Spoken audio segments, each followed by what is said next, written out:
Alors, le dimanche, en 1950, c'est la grosse sortie de la fin de semaine. Tout le monde va à la messe. 95% des gens vont à la messe.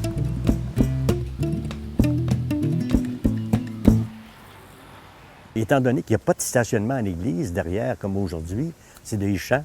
Les gens, il faut qu'ils stationnent quelque part, mais ils ne stationnent pas avec une auto, là, sauf les frenettes qui stationnaient ici. Je pense qu'il y avait 6 ou 7 enfants. C'est une automobile qui partait au crank, il n'y avait pas de démarreur. Il y avait encore moins de démarreurs à distance, là. Et puis, c'est une auto, il n'y avait pas de fenêtre, il y avait juste des petites portes qui ouvraient avec un top de toile. Puis, essayez d'imaginer 7 ou 8 enfants, plus papa et maman, là, dans cette auto-là. Là. Tout ce que tu voyais, c'était des jambes puis des bras qui dépassaient à quelque part, là, tu sais. Mais c'était comme ça. Puis il y avait aussi des gens qui... la cousine de mon père venait avec un cheval puis une calèche.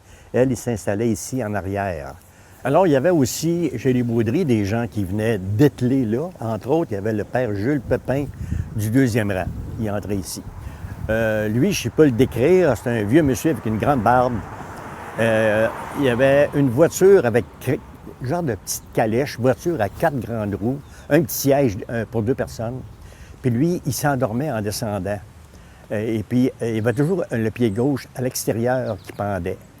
Le cheval, lui, était habitué. Le bonhomme, il dormait, puis le cheval entrait dans l'entrée ici, puis là, le bonhomme se réveillait, puis il partait pour la messe.